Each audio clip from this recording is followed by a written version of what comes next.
Bem-vindos a mais uma conversa do confinamento.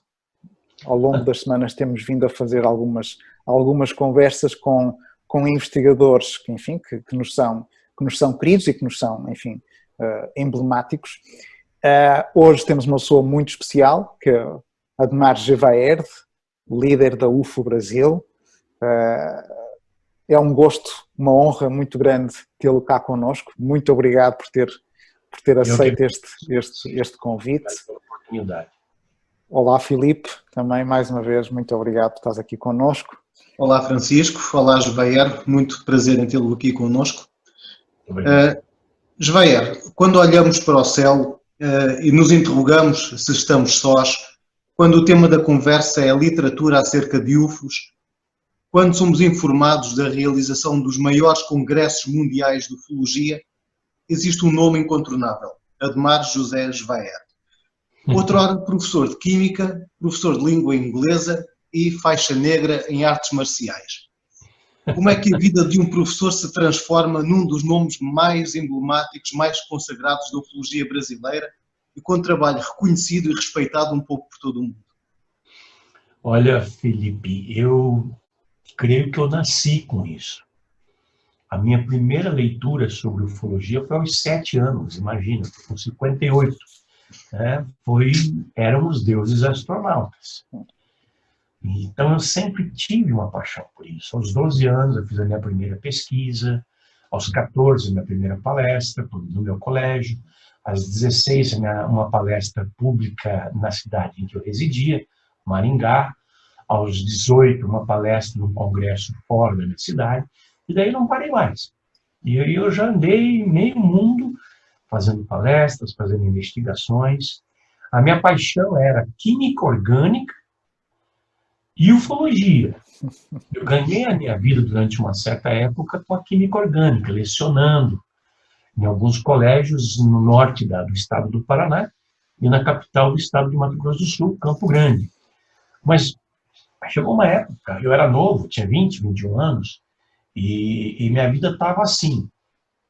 Eu, para ganhar o sustento, já tinha um filho, eu tinha que dar aula de manhã, de tarde e de noite. Inclusive, na sexta-feira, numa cidade a 250 quilômetros de onde eu morava, que eu ia de ônibus, passava a tarde inteira no ônibus. Aí eu pensava, não dá, eu não estou conseguindo mais pesquisar ufologia, porque eu tenho que ganhar o sustento da família. E eu sempre alimentando aquela ideia, o que eu posso fazer na ufologia de que eu possa viver? E eu já escrevia naquela época para a revista Planeta, que é muito antiga aqui. E eu era muito amigo da dona Irene Granke, que foi uma das nossas grandes pioneiras, que no final dos anos 70, começo dos anos 80, tinha uma revista chamada OVNI Documento, que fechou após o 8º número. Ela era trimestral, ou seja, ela saía 4 vezes ao ano.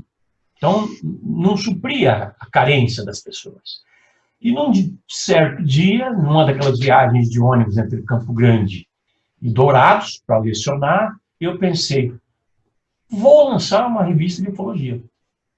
E foi o que eu fiz, sem ter a mínima ideia de como se fazia. Eu sabia escrever, até razoavelmente, mas eu não tinha a menor ideia. Imagine que quando eu comecei, em 1985, não existia computador. Não é que não existia Windows, que não existia internet. Não existia computador. Como é que você faz uma revista dessa época? De lá para cá, foram 450 edições de revistas produzidas, está tudo no site da UFO e estamos tocando barco. A vida segue. A revista agora está nos meses de paralisação por causa da pandemia, né?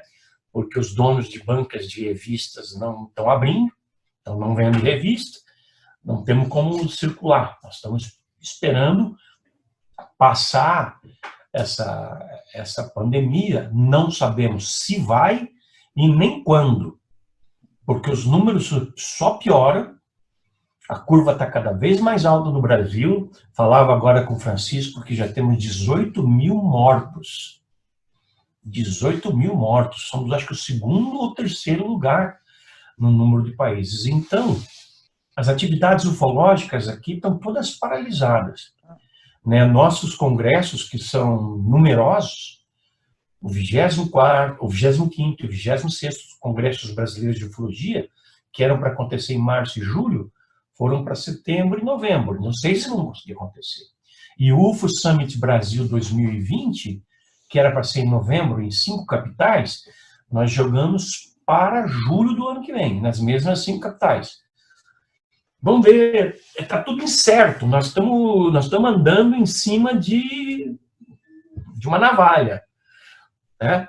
Mas eu te digo o seguinte, você e o amigo Francisco, que eu estou firme aqui, ó, desde cedo no meu trabalho, sempre me reinventando, porque as coisas não podem parar, mandando bala, como falamos no Brasil, mandando ver. É isso aí.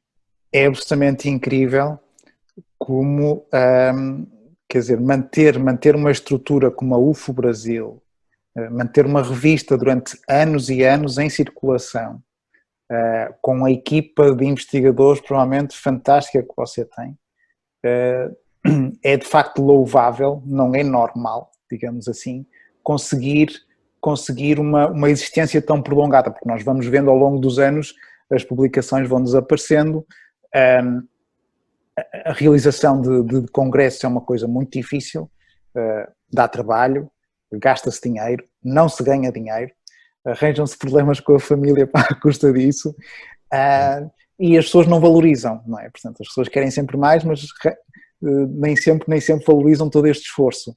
E eu vejo em si, de facto, alguém que não desiste, que vai em frente e que, não sei quando, mas a revista tem 40 anos quase, não? 38 anos, completados em março passado, imagine você. Fizemos aí.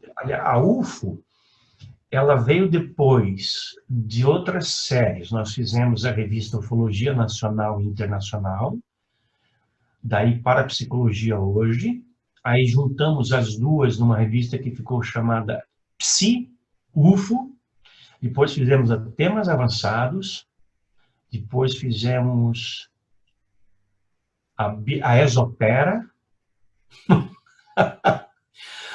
aí veio a UFO, daí a gente fez uma série paralela chamada UFO Especial.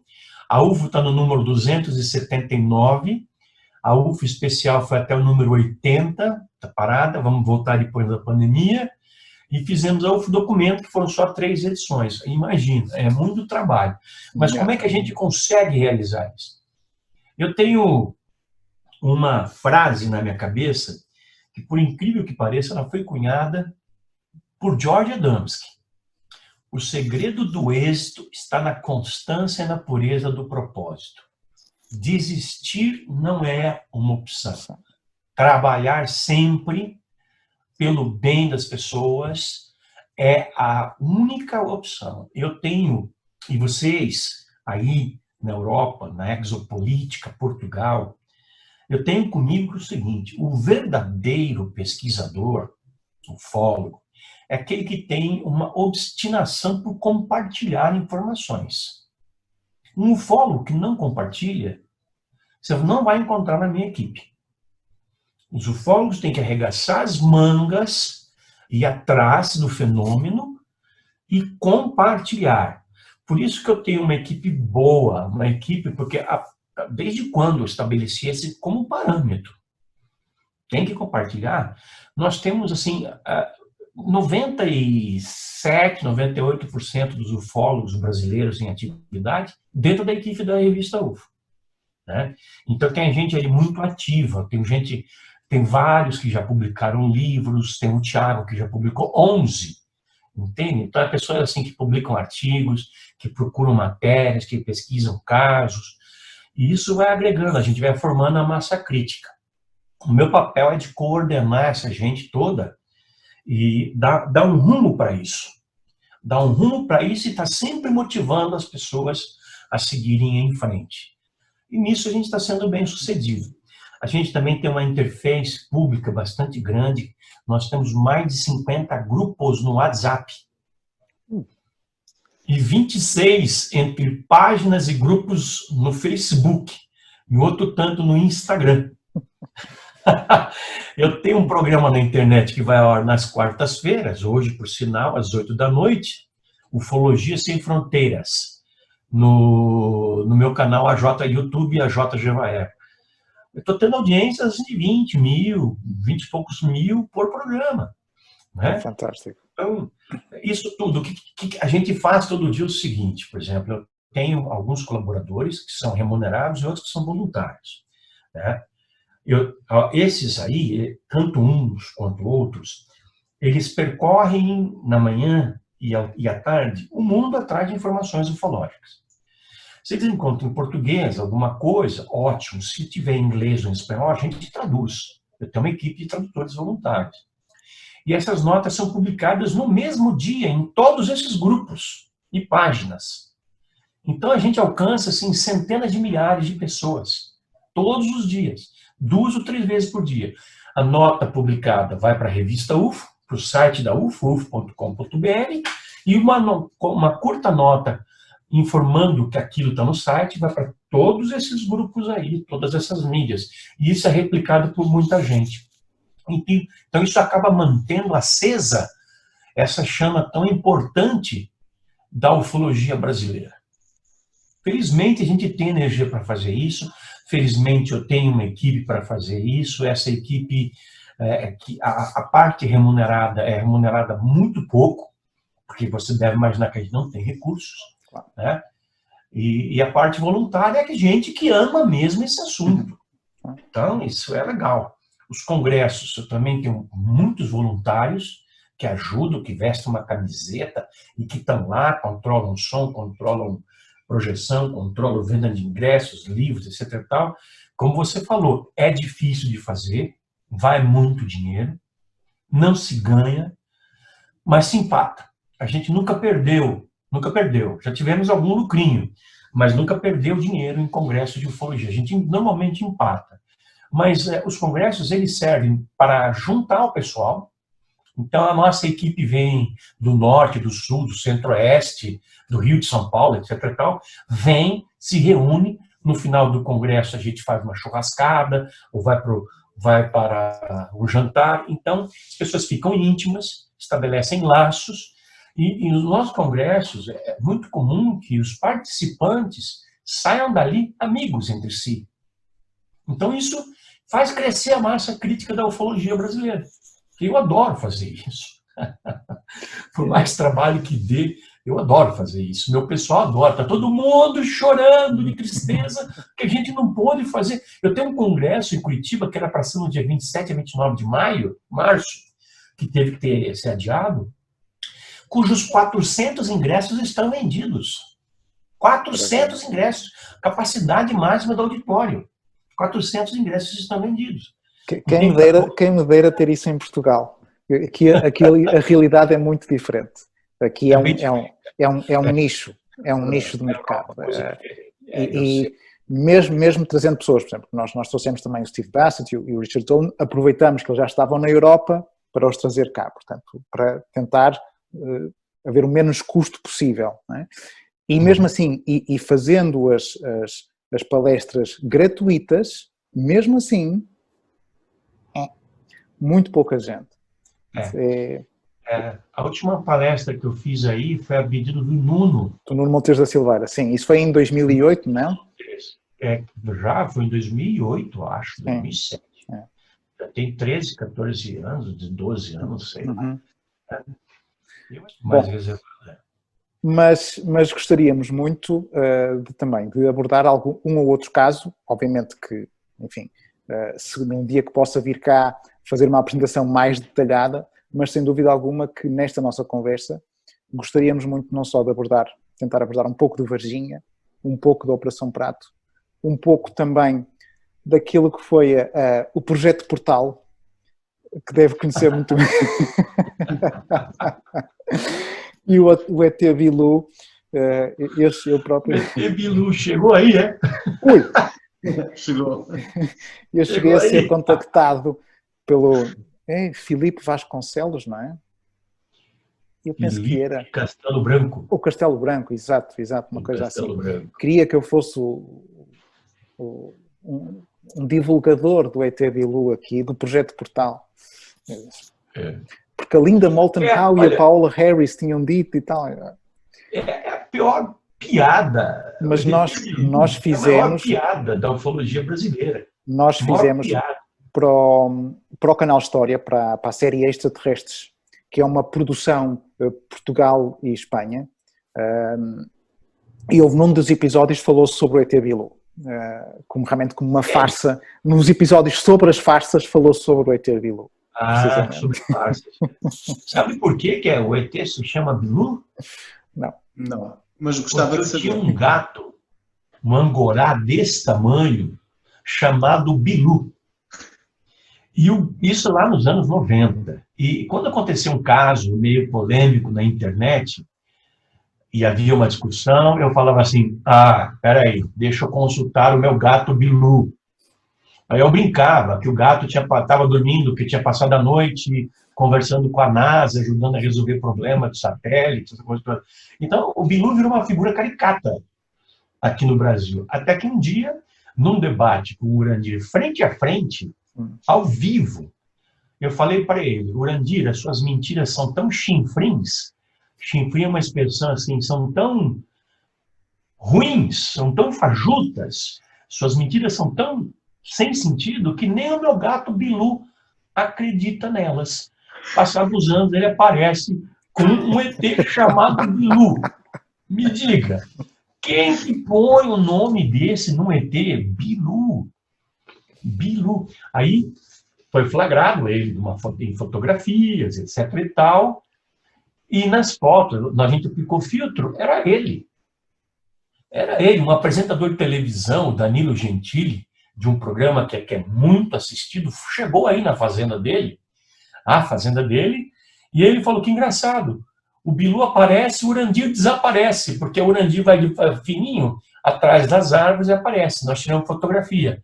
Aí apareceu o relógio do Urandir na fotografia, com os filtros, que nós comparamos depois essas fotografias enquanto que ele estava com o Danilo, antes de virar o Bilu. E era o mesmo. E quando ele foi confrontado com isso, ele falou, não, é que o Bilu usa um aparelho de energia nuclear para se locomover pelo espaço. Era o relógio. É simplesmente piada. Aqui ainda existe. Tem realmente muito pouca carência intelectual que acredita nisso. Mas ainda existe o projeto... Agora, esse é o tipo da coisa que queima a ufologia. Sim. Queima a ufologia. Por exemplo, na semana passada, para essa, nós tivemos um imbróglio aqui, o caso Magé. Hoje eu fiz um pronunciamento em inglês e tenho falado sobre isso nos meus programas. Fiz uma live no, Sim, eu vi. No meu canal, você viu, né?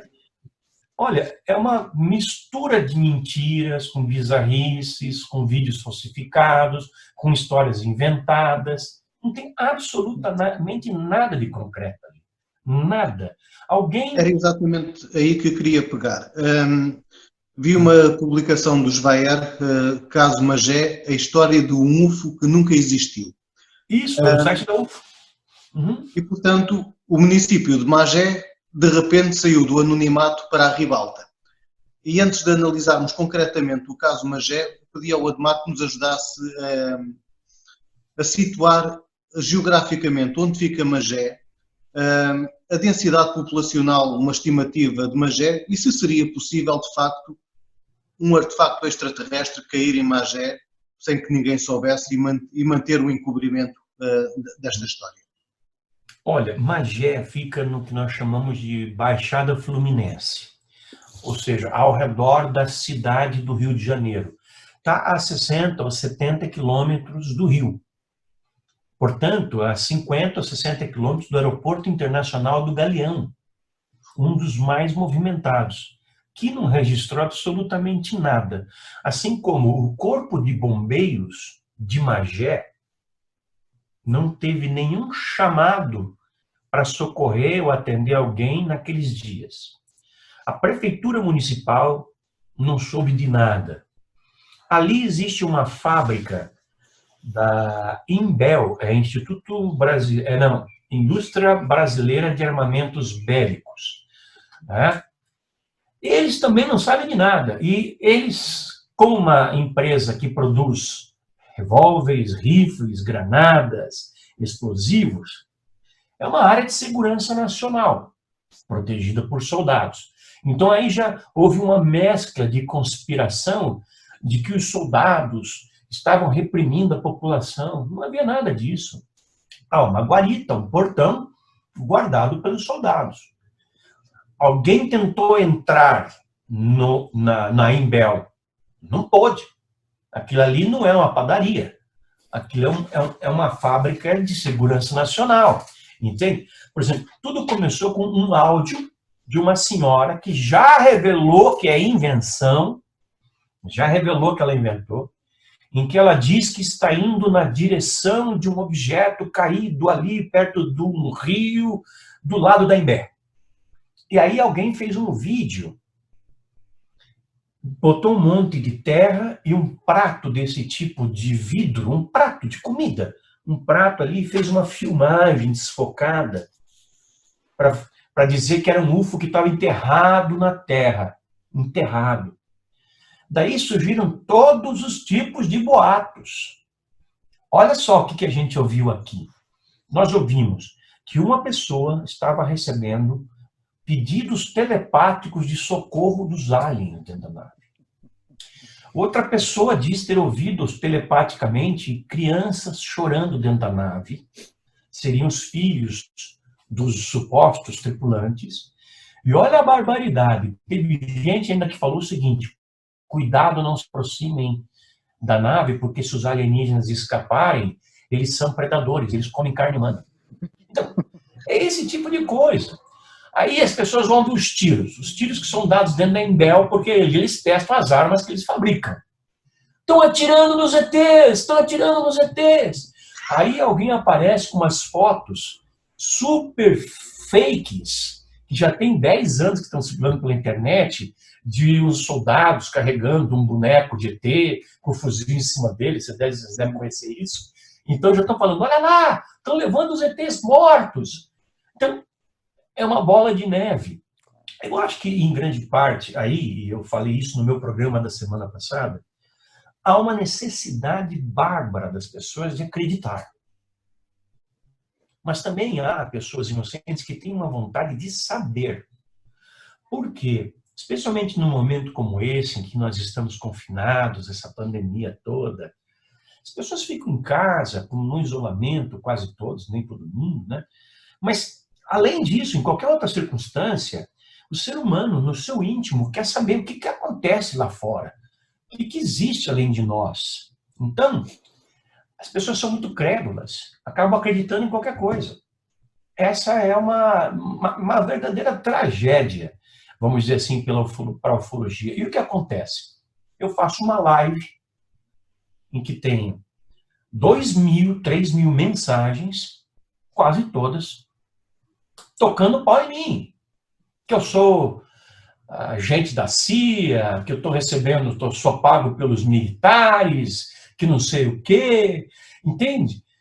Porque as pessoas precisam acreditar. Não dá para acabar com o sonho delas de que uma nave caiu ali. É a mesma coisa que acontece, por exemplo, quando um cidadão vem para você, te mostra uma fotografia que ele fez no celular dele de um objeto. O que é aquilo? Ele está fotografando o Sol e aparece uma manchinha do lado. Um perfeito efeito óptico. Completamente explicável. Recebemos centenas por mês. Quando você fala para a pessoa isso, ela fica brava com você. porque ela já mostrou para os amigos e para os familiares. Vejam, eu tirei a fotografia de um UFO. E você vai e diz que não foi. Então você acaba com o sonho dela. Inclusive tem pessoas que tiram várias fotografias e o objeto aparece em várias posições a cada fotografia. E ela fala, mas aí o objeto está se mexendo. Não, você é que está mexendo a câmera. Por isso que o objeto parece aparecer, que é um reflexo que parece aparecer em vários lugares. Então, é um trabalho espinhoso esse nosso, Felipe, Francisco. É um trabalho espinhoso. Né? O meu lombo está dolorido, porque eu tomei muita porrada nesses últimos dias devido a essa minha oposição. Agora, é unanimidade entre os ufólogos brasileiros. Olha, nenhum ufólogo que mereça esse nome, tá? Acredita no caso Magé. No caso Magé. Nenhum ufólogo. Tem umas pessoas que se dizem ufólogos, mas que eu não as reconheço como ufólogos, nunca vi nenhuma pesquisa delas. São pessoas que querem likes nos seus YouTubes e que ainda suportam essa coisa boba, essa coisa inócua e inexistente do caso Magé. Muito diferente do caso Varginha.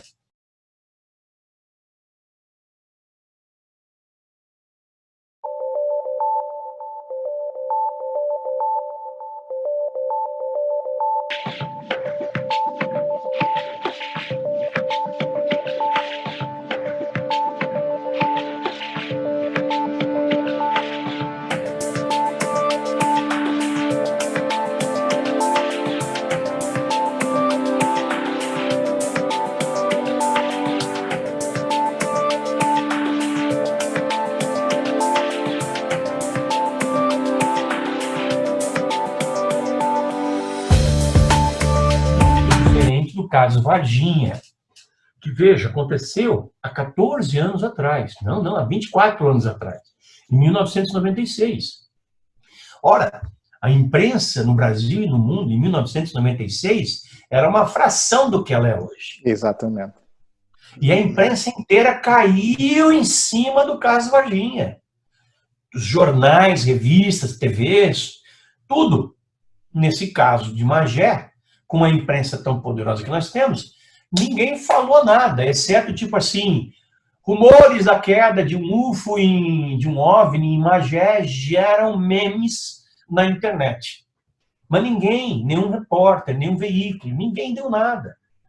Então, só se comentou esse tanto de rumores que surgiu na internet. Varginha foi um caso seríssimo. Veja, se você comparar o caso Varginha com o caso Roswell, que são semelhantes na sua natureza, queda de UFO e recuperação de destroços e de tripulantes, o caso Roswell começou a ser investigado 24 anos depois, por acidente pelo Stanton Friedman, porque ele foi a Roswell dar uma entrevista e alguém falou para ele, está sabendo de uma queda de um UFO que aconteceu em 47? Aí que ele foi atrás, nos anos 70. Varginha começou a ser investigado 24 horas depois, por um dos melhores e mais capacitados ufólogos brasileiros, que é um advogado. Hoje ele é presidente da seção de Varginha da Ordem dos Advogados do Brasil, e que naquela época era co-editor da revista UFO, o Dr. Ubirajara Franco Rodrigues. O caso se passou a menos de 1 quilômetro da casa dele, onde as primeiras criaturas foram vistas e capturadas pelo Corpo de Bombeiros. Depois dele, inúmeros pesquisadores participaram da investigação. De tudo foi feito. A imprensa deu apoio, tudo foi documentado. Nós tivemos no Brasil John Carpenter, o Stanton Friedman, o Roger Lee, o John Mack, o Graham Birdsall. Tivemos ufólogos de várias partes do mundo que, junto com os ufólogos brasileiros, atestaram que o que caiu ali foi, de fato, uma nave. Esta foi vista em processo de queda por um casal e houve sobreviventes. E esses sobreviventes, ao longo daquela noite, a queda teria acontecido às 4 da madrugada, de uma sexta para um sábado. E aqueles sobreviventes, talvez atraídos pelas luzes da cidade de Varginha, que estava ali a alguns quilômetros, caminharam até lá. né? Só que aí tem uma história muito interessante a de ser dita. Esses seres que foram capturados naquele lugar onde eles chegaram, próximos, assim, do Jardim André em Varginha, eles eram extremamente primitivos. Eles tinham 3 dedos na mão, 2 nos pés. Eles tinham a altura assim, de 1,20 m, 1,30 m. Estavam nus, não tinham genitália, olhos vermelhos, bem grandes, uma cabeça grande, pele marrom oleosa, cheiravam mal. Tinham 3 protuberâncias que partiam da testa e iam até o fundo, assim, pareciam mesmo animais. O que me leva a crer, e eu tenho comentado isso, é praticamente unanimidade que as pessoas que já se pensa nisso, que esses seres não eram, na verdade, os pilotos da máquina. Eles eram carga. Mas como assim carga, Givair? Imagina o seguinte, Francisco. Um caminhão, era um comboio do circo. Sai de Lisboa para o Porto. No meio do caminho, um caminhão tomba. Aí as pessoas das comunidades ao redor vão começar a ver girafa, hipopótamo, leão, porque naquele caminhão tinha isso. Entende? Então, eu acho que essa é a explicação, né? Nós temos... eu publiquei 3 livros sobre o caso Varginha, um do Dr. Ubirajara, naquela época, e 2 do Marco Antônio Petit. As investigações foram muito bem feitas. Eu acho que não há um caso na ufologia brasileira que tenha sido tão bem investigado quanto Varginha, por um número muito grande de pessoas. Então, está tudo muito confirmado ali. Houve a participação da Polícia Militar do Estado de Minas Gerais, do Corpo de Bombeiros e do Exército Brasileiro. E nós sabemos que houve a participação de membros da inteligência do governo americano, que chegaram lá. Não pode ter sido coincidência que 1 semana ou 2 depois, o diretor da NASA pousou em Campinas, numa cidade que fica a alguns, sei lá, uns 200 quilômetros de Varginha, onde existe a Universidade de Campinas, a Unicamp, para onde as criaturas capturadas foram levadas. 2, pelo menos, pelo que nós sabemos. A primeira foi capturada no sábado, dia 20 de janeiro de 1996, por volta das 10 da manhã. Chegaram ao local 2 caminhões, um do Corpo de Bombeiros e outro do Exército. Os bombeiros e os militares conversaram e decidiu-se que os bombeiros fariam a captura. Eles desceram o barranco e, na frente de dezenas de pessoas, eles capturaram uma das criaturas com uma rede de capturar animal selvagem, cachorro louco. E esse ser foi levado nesta rede, colocado numa caixa, colocado em cima do caminhão do Exército e levado para fora da cidade, provavelmente diretamente para Campinas. E a outra criatura escapou, que foi aquela que foi vista por várias testemunhas em vários lugares da cidade e que foi capturada naquela mesma noite pelo então sargento Marco Xerezi, que tinha 23 anos. E foi ele que morreu? Foi o que morreu. Foi o que morreu. Ele estava de passageiro numa viatura descaracterizada da Polícia Militar. Ele era do Serviço de Inteligência. E ele e o colega dele que estava na direção, que era o cabo Eric, eles quase atropelaram a criatura. Ele cruzou a frente da viatura. Quase atropelaram um ser que cruzou a frente da viatura. Aí o Marco Xerezi desceu do carro, entrou ali no mato, pegou a criatura com as próprias mãos, com muito nojo, porque a criatura exalava um odor de carne podre, de amoníaco, de amônia. Ele colocou no colo e levou ao hospital do centro de Varginha. Era um sábado à noite, o hospital fica no centro da cidade. Era janeiro, era calor. As pessoas estavam todas na pracinha, na frente do hospital, comendo pipoca, tomando cerveja, namorando. Todo mundo viu aquela movimentação. Aí a criatura entra no hospital pela parte de trás, né? E ali é isolado uma parte do hospital para que ela seja colocada. Mas enfermeiras viram, médicos viram, outros pacientes viram, visitantes viram, zeladores viram, um monte de gente viu. Na cidade nós temos 200, 300 testemunhas. do caso Varginha. Então ele é absolutamente indiscutível. Não havia nenhum hospital militar na zona. Era só aquele, só civil. Ele foi levado para um hospital público, inclusive. Ou seja, muito movimentado. Mas em poucas horas, os militares perceberam que a criatura não poderia permanecer ali. E levaram, então, a criatura para um hospital particular, mais afastado do centro da cidade e muito mais reservado. A criatura permaneceu ali por mais um dia ou dois, já falecida, e então foi levada para Campinas para ser autopsiada por aquele que era o principal médico legista do Brasil na época, o Dr. Fortunato Badam Palhares, que evidentemente nega tudo, mas que já caiu em muitas contradições. Então, Varginha é um caso excepcionalmente bem investigado. Quando eu faço palestras nos Estados Unidos, eu fiz várias, duas no ano passado, e fiz, sei lá, mais de, 200. Desde o caso Varginha, eu apresento uma tabela, em que eu apresento ali na tabela o Roswell e Varginha, as diferenças. Mas não adianta. A cultura americana é do caso Roswell. Não adianta. Não dá para você mudar a ideia dos gringos. Eles caso Varginha, não tem vez lá. Entende? Eu mostro as evidências, eu mostro tudo, mas eles ainda continuam acreditando em Roswell, que aconteceu em 1947, claro, aconteceu mesmo, foi o que deu origem ao acobertamento, que hoje a exopolítica busca desmontar. O acobertamento surgiu quando justamente surgiu a primeira evidência sólida. Um dia depois, na verdade, né? O caso aconteceu num dia, saiu no dia seguinte num jornal, no Roswell Daily News, que havia caído um disco voador resgatado pelo Exército. Naquela época não existia Força Aérea, existia Força Aérea do Exército.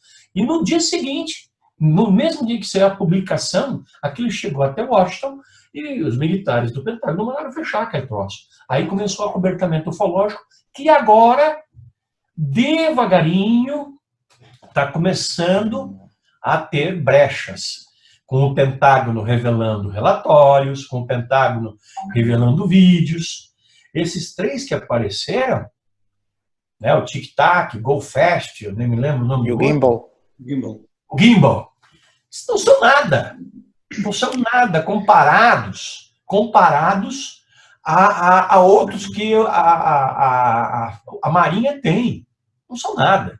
Entende? E a quem eles foram entregues? Eles foram entregues ao Tom DeLonge, da Tudor Stars Academy. Como é que o Tom DeLonge conseguiu uma coisa dessa? Ele foi escolhido, né? Porque ele pode ser assim uma frente pública para essa abertura que os Estados Unidos têm que fazer. Os Estados Unidos, você sabe tanto quanto eu, ou melhor quanto eu, que os Estados Unidos são reféns de suas próprias mentiras. Porque a partir do momento que eles começaram a mentir, dizendo que nunca havia sido visto um disco voador, ou se alguém viu tinha uma explicação, ou não representava nenhuma ameaça, eles estão mentindo isso desde quando? Há 70 anos. Se o Trump amanhã tomar um barril de chope, ficar bêbado e resolver chegar para a imprensa e falar, tá legal, vamos revelar, os discos voadores existem e são extraterrestres. Garanto que a primeira pergunta que vai vir da imprensa é, desde quando vocês sabem isso? E ele não pode ficar numa meia-verdade, ele vai ter que falar há décadas. E a segunda pergunta eu te garanto que vai ser, que direito vocês acham que tem de esconder isso da população americana que paga impostos e da população mundial? Então é uma coisa constrangedora. Não se fala sobre isso. Muitas pessoas pensam assim, me perguntam, Jevaer, por que os ETs passam por aqui o tempo inteiro e não baixam? É equivalente a você passar por um formigueiro todo dia, e as formigas falam assim, pô, mas quem que esse Francisco, esse Felipe acha que são? Passam por aqui todo dia e não vêm conversar com a gente. Será que nós somos tão importantes assim? Que eles tenham que vir? Será? E outra que eu ia te falar. Por que os governos não tocam nesse assunto? Eu tenho uma certa experiência com isso, porque eu entrevistei militares no Brasil, altamente graduados, e na América Latina. E o pensamento militar é, aquilo que você não sabe, para o que você não tem resposta, ou que você não controla, você não fala. Você só fala daquilo que você sabe como responder. Mas tem alguns militares muito ousados, aqui no Brasil, no Peru, no Chile, no Uruguai, que falam: eu não sei de onde vêm, eu não sei o que são, não sei como voam, nem o que querem, mas que existem, existem.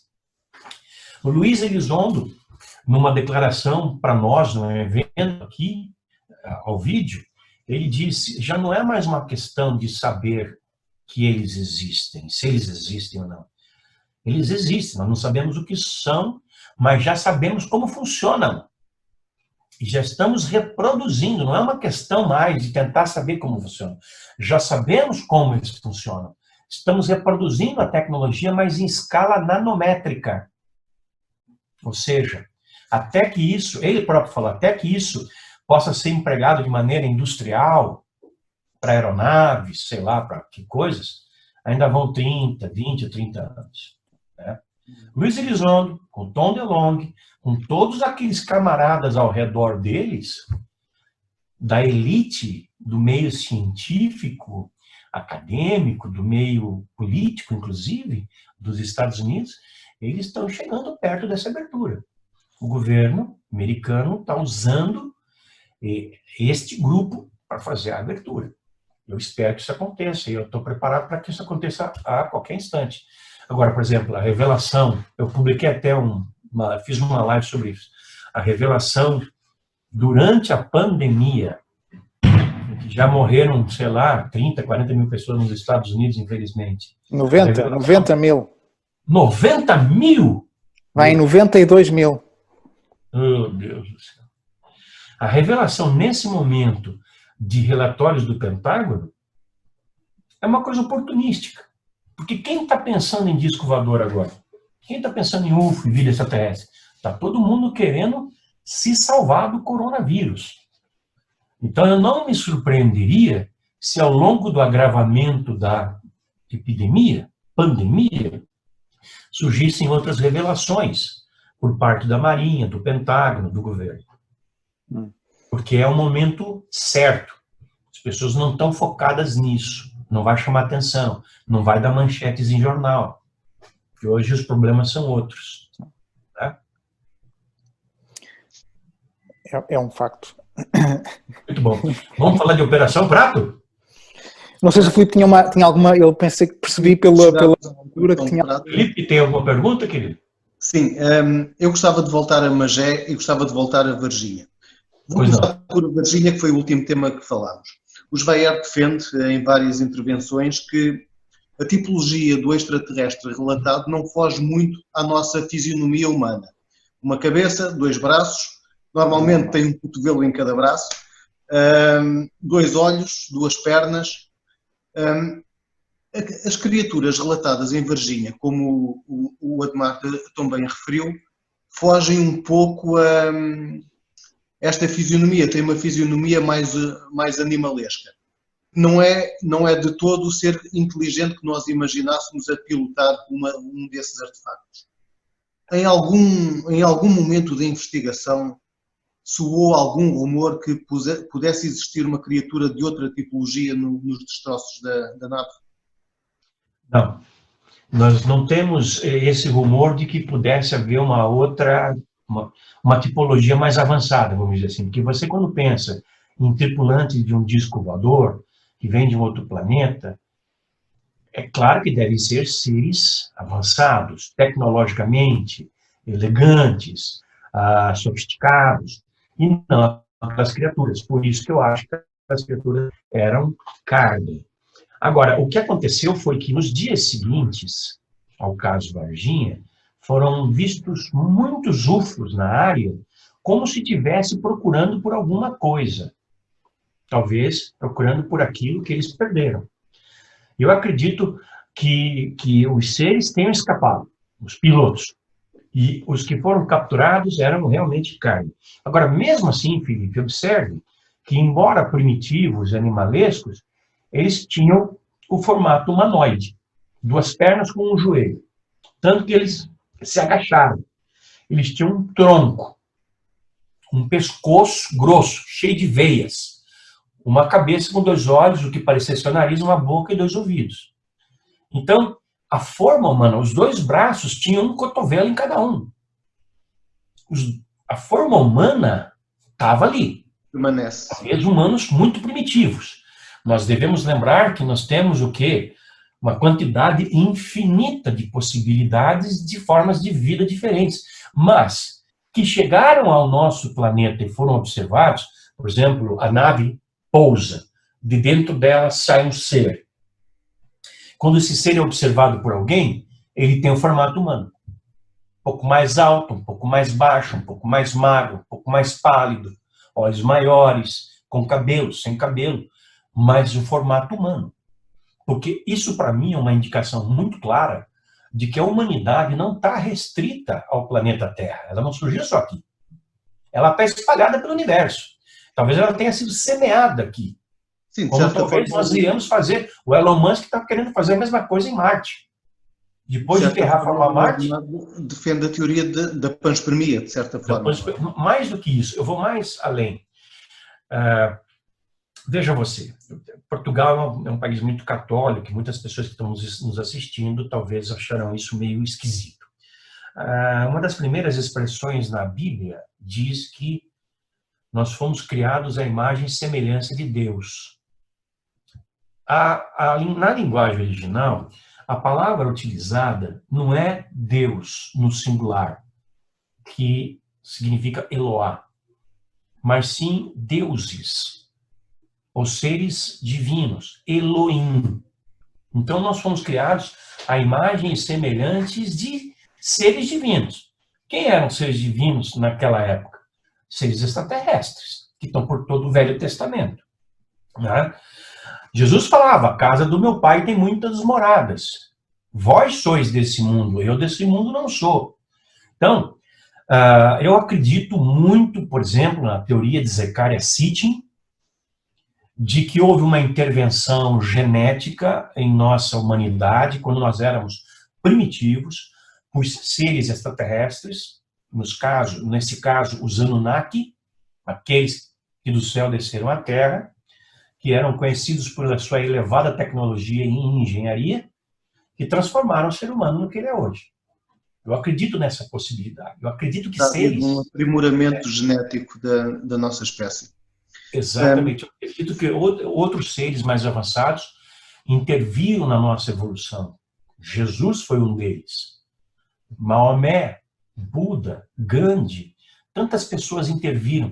Hoje, modernamente, tem pessoas intervindo na nossa sociedade. Stephen Hawking produziu grandes saltos de informação na sua área. O Elon Musk, que eu acabei de citar, o cara é um visionário. Ele disse que vai levar 2 milhões de pessoas até 2050 para Marte. Se ele fala, ele vai fazer. Jeff Bezos, o maior bilionário do mundo, dono de uma fortuna de $500 bilhão, dono da Amazon. O Jeff Bezos fala que nós temos que colonizar a Lua. Já tínhamos que ter feito isso há muitos anos atrás. Se nós tivéssemos colonizado a Lua desde aquela época dos anos 60, 70, hoje nós teríamos uma colônia em todo o satélite. E para de lá irmos a Marte, seria, entre aspas, um pulinho. Mas veja, a nossa tecnologia já melhorou bastante. Antes, nós levávamos 26 meses para mandar uma nave até que ela chegasse em Marte. Hoje são 9 meses. Imagine você. Então, nós estamos caminhando por uma evolução, né? Mas voltando à tua questão, eu acredito que a humanidade está espalhada pelo universo. E somos todos coligados. Nós somos primos, nós somos irmãos, nós somos tios, nós somos netos, sei lá. Nós temos uma ligação, com certeza. Porque você poderia esperar que descesse de uma nave, fosse visto um ser com tentáculos, com 3 olhos, olhos na testa, mas não é nada disso que a gente vê. São seres, em 99% dos casos, iguais a nós. Iguais a nós. Há alguns com um olho, alguns que são, só tem uma perna, alguns que são robóticos, alguns que são até meio gasosos, uma coisa assim. Eu publiquei um livro do co-editor da UFO, Thiago Tiquete, é o Guia da Tipologia Extraterrestre. Vocês podem consultar no site da UFO, está lá. Né? Então, há essa variedade toda. E aqueles seres, provavelmente, seres com uma tendência humana muito primitiva, sei lá, são muitas perguntas às quais nós não temos todas as respostas ainda, Felipe. Mas no caso ainda da Varginha, não foram recuperados detritos do OVNI? Foram recuperados pelo Exército, colocados num caminhão, isso foi visto por alguém, né? Isso tudo foi encaminhado à Unicamp. E de lá, por isso que eu disse que o diretor da NASA naquela época, 10 dias ou 2 semanas depois, desceu e foi até a Unicamp. Fazer o quê? Nunca tinha vindo ao Brasil e, de repente, logo depois do caso Varginha, foi à Unicamp, né? Mas, enfim, o caso Varginha, eu costumo comparar a um daqueles quebra-cabeças de peças miudinhas, que tem 1000 peças. Você já conseguiu formar quase toda a imagem, mas ainda tem uns buracos aqui, ali, lá. Então, tem coisa que a gente já pode apresentar e olha aqui, ó, tem uma árvore aqui, ó, né? Olha aqui, tem um cachorro aqui, ó, tem um piquenique aqui. Mas tem outras coisas que a gente não consegue ainda apresentar. Por exemplo, há um indício de que tenham havido até 7 capturas. 7 capturas. Nós só temos documentação, assim, de testemunhal de 2. Então, nós falamos destas 2. Há muitas informações sobre Varginha que nós não temos comprovadas. Então, nós não falamos sobre isso. Nós apenas aventamos, como eu estou fazendo aqui. Podem ter chegado a 7 o número de criaturas capturadas, mas a gente não tem informação sobre as outras 5. Nós temos um depoimento muito forte, por exemplo, de um ex-soldado do Exército que mora, não sei se ainda mora, mas morava diante de um bosque e ele viu tiros de fuzil e reconheceu como um fuzil do tipo FAL. E depois militares saíram de dentro daquela mata carregando um saco. Então, temos esse tipo de depoimento. Temos depoimento de todos os tipos. Mas vai saber. Vai saber. A gente não consegue apurar com certeza. Na sua opinião pessoal, na sua opinião pessoal, os destroços desta nave estarão ainda na Universidade de Campinas ou estarão desmantelados numa das bases americanas que oficialmente não existem? Alguma coisa ficou no Brasil, o restante foi para os Estados Unidos.